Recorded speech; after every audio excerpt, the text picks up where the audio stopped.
Hey,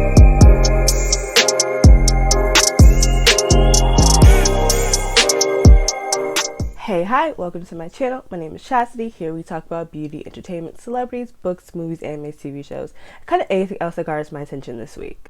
And today we're going to be talking about the first half of American Horror Story double feature.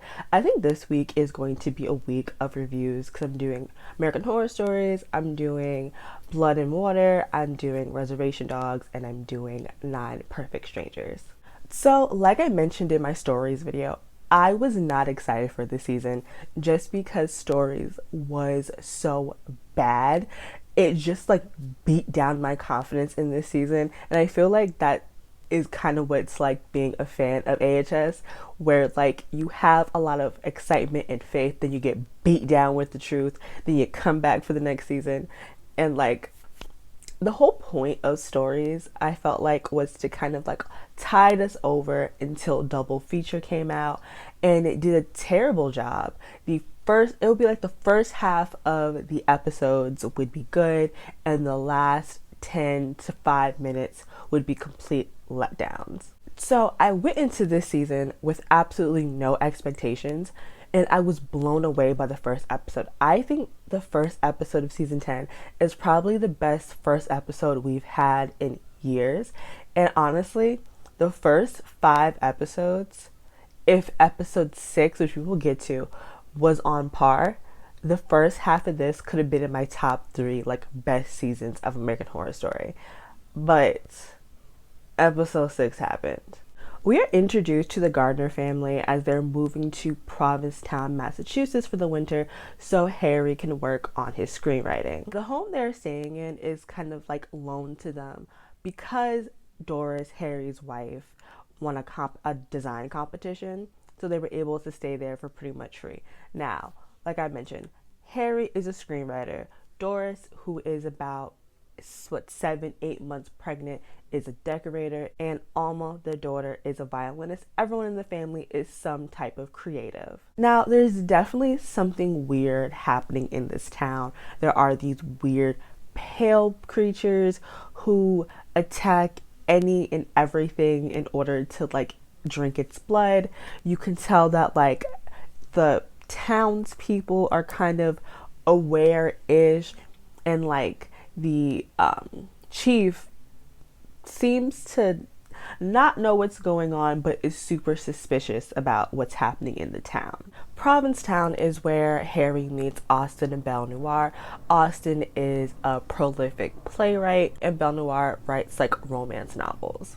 Now, Austin will introduce Harry to this magical black pill that if a writer is talented, or any type of artist is talented, it will help boost their talent, right? The downside of it is it will also make them crave blood, because whatever is in the pill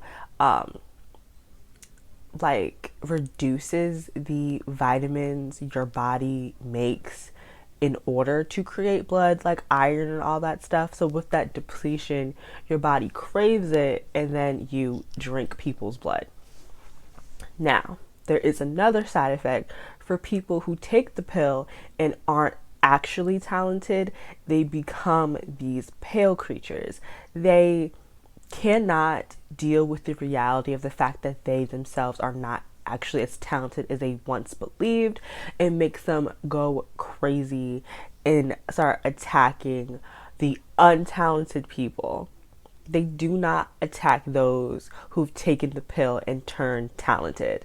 They are afraid of them, or they just can't eat them. As the season goes on, we find out that the black pill was created by the chemist, who is a bad bitch, okay? She is that girl. Now, the chemist used to work with the military, and that's where the pill was originally developed. It was developed to basically to be given to soldiers so they could turn off that creative part in their brain and turn them into the perfect soldier. But the chemist has stated that like in order to turn off that part of the brain, they had to learn how to turn it on. And with the turning on of that, while they were testing it on like primates, they realized they found aggression in some primates and found creativity in others. So that's kind of how like the black pill was created. Now, while Harry is taking these pills, he's cranking out like pages and pages of like screenplays, and he's doing what needs to be done. But with that, he is getting that craving for blood, and he's trying to be strong and not have any. And it makes him like a prolific dick. He is a true dickhead. Yelling at his wife, telling his daughter that like if she was more talented, she'll be able to play fucking Paganini. Like, he a dickhead. It's because he's not drinking any blood. His body's like, yeah, we're doing, like, it's like we're making this art. Now feed us. And he's trying to like be better than that, but it's like, babes, that's not how this works. You're gonna have to drink some blood. Harry's daughter Alma actually does catch him taking one of the pills, and she like somehow connects the dots that like her father's recent like inspiration to write is connected to these black pills. And so she decides that she is also going to take these mystical pills, which that is my only issue with this season. Again, before episode 6, my only gripe was always that Alma never seemed like an actual child. And like, I get like child prodigies are different than regular kids, but still, she just felt like a grown woman in a little girl's body, because you just because she's smart and dumb because she's a child. So she's able to connect that the pills gives her father talent, but she doesn't think about the effects it could have on her because she's like 9 years old, and things that are fine for adults are not fine for children. And so she just takes this pill. That pill could have killed her. She absolutely had no idea. She just took it, and I was just like, you just putting pills in your mouth? Like, as a kid who like grew up with a dad that like was on a lot of medication, I never wanted to take any of the pills my dad was on. Didn't care what they did. I want to know. So now Alma is this child prodigy. She's playing Paganini like with her eyes closed. But again, like with Harry and everyone else that's on the pill who is talented, here comes the craving for blood. And her mother actually catches her like in a cemetery, like eating a bunny. And like her mom is freaking out, and that's when her dad realizes she's on it. And then they come to like an agreement that like if Harry stops taking the pills, Alma will stop taking the pills. Which, listen, right, I do believe that parents should like negotiate more with their kids, but that's for like clothes they want to wear and like food they want to eat. When it comes to the literal protection and safety of a child does not have the frontal, like the fully formed like frontal lobe to understand the long-term effects of things. And that is when you overrule your child and you say, I'm an adult, you're the kid, you do what I say. Harry is without a doubt a terrible father. Because again, I don't care what you want to do. You are the child, because this is a pill that's made for grown-ups. There has been no testing on children except for Alma. Who even knows the lasting effects this could do for her? Because unlike the artists that are like writers and like stuff like that, they can take the pill for 3 months, create enough work for a year, and not take it again until the next winter. She wants to be like in an orchestra, right? She wants to be like first chair. She would have to continuously, for the rest of her career, take these black pills. There's no testing for what that could do. And he's aware of this, and he still agrees to this. And so he stops taking the pills. Harry cracks in like under 48 hours and has to give Alma one too. And again, she's not the adult. She is the child. It's one thing to negotiate food, and it's another thing to negotiate the safety of a minor. A terrible father is Harry. So Belle and Austin find out about Alma, and they're like, she stopped taking the pills today. Now, they don't want her to stop because they care about the safety of this child. Children are not good at keeping secrets, okay? They're the worst people to keep in the loop of something like this. So they're very much so like, you have to stop or we'll get rid of both of you. Because the Gardner family created a lot of mess that winter with, again, Alma taking the pills and then her killing the sheriff and then Harry dumping her in the ocean, and then the sheriff's body being found, and now like the police have sent someone higher up to investigate the murder of the sheriff, and now the townspeople have to get involved because so the chemist and the artist have an agreement with the town that they'll come for the winter, they'll do what they have to do, create their art, and then be gone before summer. Now the town has this really cool reputation of being like an artist hotspot in the winter, and they get to drive in tourists for the summer. Now that's all threatened if, you know, the murder of a sheriff is like talked about on the news. People are not going to come here if they know it's dangerous, right? So they're like, y'all have to clean up your mess. And the mess, honestly, is surrounding the Gardner family. So they end up kidnapping the son because the wife ends up giving birth. And then, like, that's another issue with Alma. Alma is demented. Like, she believes the world is only fit for talented people. If you're not talented, you don't deserve anything. And Doris, the mother, is arguably the only person in the family with no talent. So after giving birth to Eli, Alma gives her mother the pill, knowing that her mother is going to turn into a pale creature so they can get rid of her. So now they have baby Eli, who gets kidnapped by Belle Noire and is like, I'm going to kill your baby, I'm going to kill you and get rid of you. And then we will get into what happens in that episode a little bit later. So like I mentioned, those first 5 episodes are some of the best we've seen in AHS in years. Probably since like I liked Freak Show. So Freak Show for me was the last time that like American Horror Story was enjoyable and I watched it from beginning to end, because after that I would start some seasons and be like, this not it, and then leave. And I also just refused to watch 1985 because the romanticization of a serial killer was not about to happen on my watch. But these first 5 episodes were great. The acting this season was, well, this first half of the season was great. I really enjoyed like the story and the plot, and I was very interested to see how everything would connect to each other, especially connecting this first half of the season to the second half of the season. Like the first 5 episodes were so good. Like we even got our flashback episode that, you know, like American Horror Story is known for.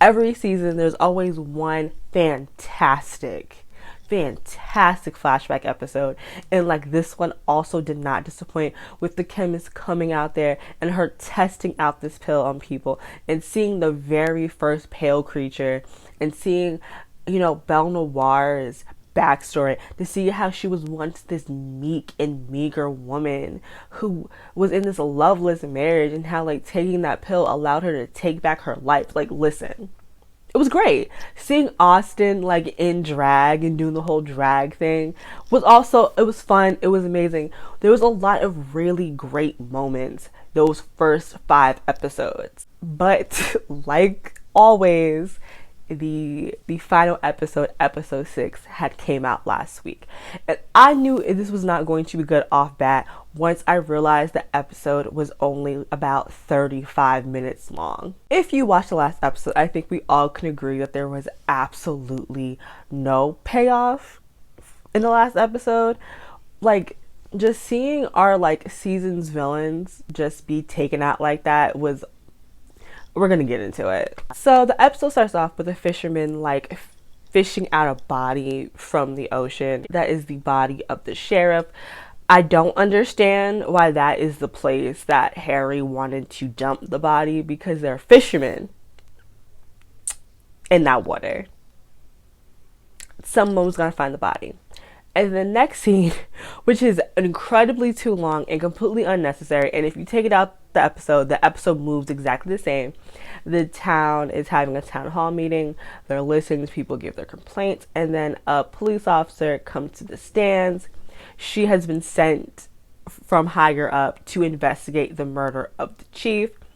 And the council is very much so dismissive of her. We later find out that the council is actually in on it, like I mentioned earlier, for the whole tourist thing and letting them be there for the winter, so the town seems really famous.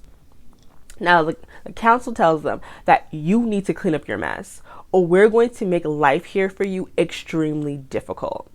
So, the chemist, Austin, Belnoir cook a plan to kidnap baby Eli to get the Gardner family there so they can kill them. Now, while Harry and Alma go to Belnoir's, Ursula, who is his like manager, she's the one that's like been trying to get the chemist to work with her and give her some pills so she can create like a whole talent agency of like super talented, like prolific writers, right? She actually goes to the graveyard because that's where the pale creatures hang out, and she actually tries to like talk to them and reason with them and be like, hey, listen, I know your lives fucking suck. It's real terrible to be you, but I have these new pills that are better than the old ones, stronger, and have no side effects and have the possibility of turning you back to normal.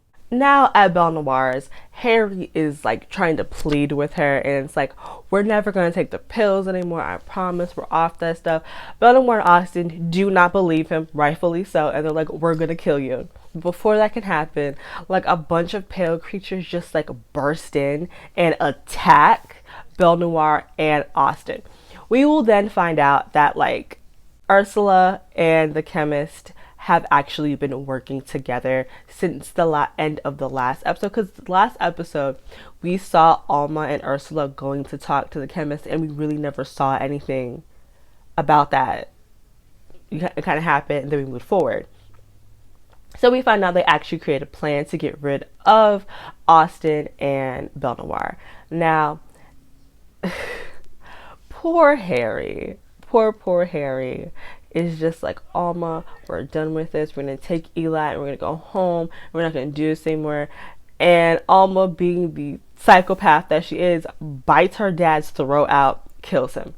Now, apparently the plan was to like blame everything on Harry, that he was a failed writer who was like a drug addict and he killed everyone in like this drug-induced haze, which didn't make any sense to me personally, because like Ursula has all of his like screenwriting, and like we find out like later in the episode that like Harry had like swept up at the award season, but it's like, he's a serial killer. How could you sell from a serial killer? Oh, okay. I guess that doesn't make any sense to me. That felt like a huge plot hole that really didn't make much sense.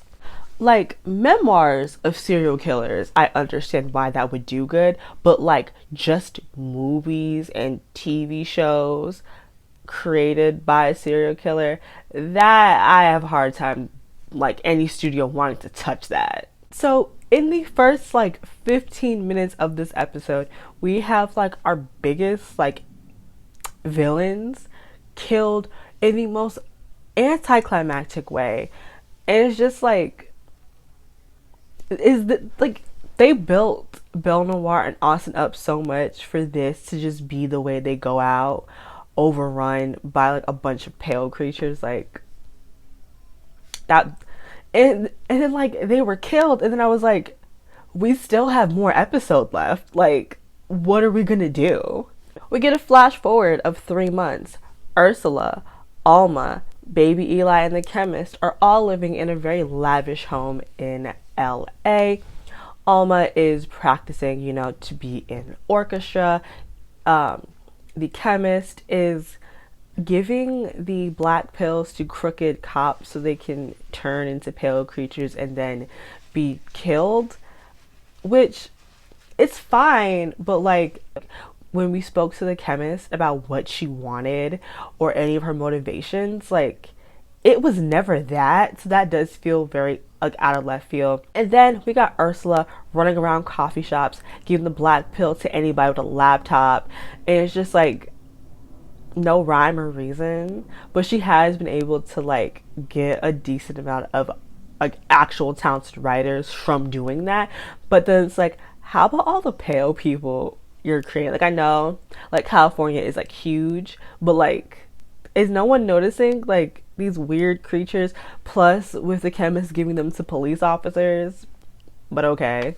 Alma has her audition at an orchestra. There she plays Paganini, which is a callback to when her father berated her for not being able to do it. She then meets like the other like competitor to her, some guy that's like a little bit older than her. I feel like he's maybe like what, 18 years old. And like she's like, I'm so much better than you, I'm gonna get this. She's being cocky as hell, and he like breaks it down to her that like she's a sideshow act, that like yeah, it's cool and freaky and interesting that you're like a child prodigy, but people are gonna grow bored by you, or people are just gonna come for you, and then when you're not performing, because not every, you know, orchestra piece has like a violin solo, people are gonna stop coming. So they're not going to pick you. They're going to pick me. So then she kills him. And then that's kind of where Alma's story ends. We don't know if she actually ends up getting picked. Does she get caught for doing that? We don't even see Alma in the end of the episode where with the chemist or Eli. Okay. Now we go back to Ursula, who goes to a screenwriter seminar, and under everyone's chair is a black pill, and she tells them, you know, being a great writer is not about taking the blue pill or the red pill, it's about taking the black pill. They take it, and then we see LA being attacked by pale creatures. We don't see Ursula again. Like I said, we don't see Alma again. But we do see the chemist and baby Eli in the car. And the chemist refers to herself as Eli's mother and tells him that we're going to start a new life somewhere else. And she is going to create a new pill, maybe one that makes people live forever. And that was the unfortunate end of American Horror Story Double Feature Part 1. I don't really know how this connects with the second half, unless the second half is actually one of Harry's writing being turned into something. But outside of that, like, I don't really know, because like the whole thing for double feature was supposed to be like the ocean and then like aliens, but we really didn't get any connections to the ocean outside of like Provincetown being like a fisherman's town. There was really no connection. We didn't get any mermaids, we didn't get any mythical sea creatures. We just got a bunch of artists taking drugs and killing people. The first like 3 episodes we had so much talk of like Lyme disease, but at least like in the first half of the season, after the first 3 episodes, we never talked about it again, even though like Lyme disease was brought up so much, so much. I don't like the fact that like we never saw Doris again. It's just like that was the other like point I didn't like about this season, like at least the ending of this first half of the season, was like none of the bad characters outside of Belle Noire and like Austin got what they deserved. The chemist got away. Ursula got to create her league of super writers. Alma, a child prodigy. But all the people that at least were trying to do good or trying to be better all died, right? Doris died, turned to a pale, well, she didn't die, turned to a pale creature. Harry died. Mickey died. Is that his name, right? His name's Mickey. Died, right? TB Karen died. Side note, Macaulay Culkin and Sarah Paulson made this season what it was. They were amazing together. Listen, let's put Macaulay Culkin in more things. Give him his flowers. Give him his flowers. And this is also why like this season reminds me of Stories. How Stories would, in specific episodes, not all the episodes, start off really good, and then those last 5 minutes would be terrible. And this is what this season was. The first 5 episodes were great. Again, some of the best we've seen in years. And in the last episode was Boo Boo Butt Cheeks. And I don't understand what is good with Ryan Murphy and like his team of writers that they can't conclude things anymore. Because I feel like up until try not to be here. Up until season 5 or 6, they could write a good conclusion. I don't know what's been happening lately, but they've been struggling to like tie up loose ends and close things up. I do believe it's because this show is 10 seasons long, and I think it's been greenlit up until like season 15, 16, something crazy like that. And I do believe shows should not be on for this long. In my opinion, the sweet spot for a longer show is 4 to 6 seasons. I don't really know any show that is longer than 30 minutes long that is good past season 6. I feel that way about American Horror Story. I feel that way about Supernatural, Vampire Diaries. Season 6 is just the writing sweet spot, and we gotta stop pushing it. Because now we're in a place with American Horror Story where it's just like, we started off so strong, but we can't finish nothing anymore. I saw someone said that like a pale person wrote episode 6, and I have to agree. Because it was terrible. It was not good, and it was not the conclusion this half of the season deserved. These characters did not get what they deserved. It's confusing, like, what happened? There was so much set up during the season that, again, we never addressed again. Because, like, we had the town hall meeting, and we had that police officer come, and then that was it. Why did we even bring up, like, the chief's murder and have it seem like a looming threat and then move past it? The Lyme disease thing, we just moved past it, even though like for 3-4 episodes we were always consistently talking about Lyme disease. What was the point? There was a lot of stuff that, like, looking back at it at the end, what was the point? Again, we still do have 4 episodes left for the second half, so maybe a lot of the stuff that we're complaining about as fans will get addressed. I kind of doubt it, because again, this is Ryan Murphy. I doubt him all the time. I don't know how they're going to connect the seasons outside of maybe this, like, the alien stuff being something that Harry wrote or Mickey wrote. Because right now there really isn't any strong ties. I don't really know what's happening, like, at all. And, like, not in a good way. Sorry, I'm moving a lot to fight the sun. It's, like, fall again. And this only happens in, like, fall and spring. The sun fights me all of the time. Anyways, I really hope that the next 4 episodes can give me something. Tie these two halves together. Again, I have very little faith in Ryan Murphy because he lets me down when it comes to American Horror Story. Like, he doesn't let me down when it comes to, like, Pose and stuff like that. Nurse Ratched, he did let me down. I hated Nurse Ratched. I'm nervous because we had such a good plot, a good narrative, and he ruined it. Not just him, it's him and a team of writers. Ruined it the last episode. I hope we could salvage the next 4 episodes, though. Please, I'm begging you. I'm begging, please. Give me something good. So that's it for me. What are you guys' thoughts and opinions on American Horror Story double feature? What did you like? What did you not like? Episode 6. What are you excited for the next 4 episodes?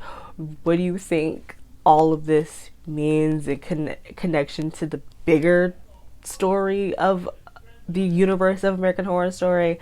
Again, are you scared like I am? because I'm terrified on what this man and his team are going to do. So the song of the day for today is Surrender by Van Jess. Van Jess actually recently released the deluxe version of their album, so you guys should definitely check that out. So again, that's it for me. See you guys next time, hopefully with the sun not fighting against me in my next one. Bye guys.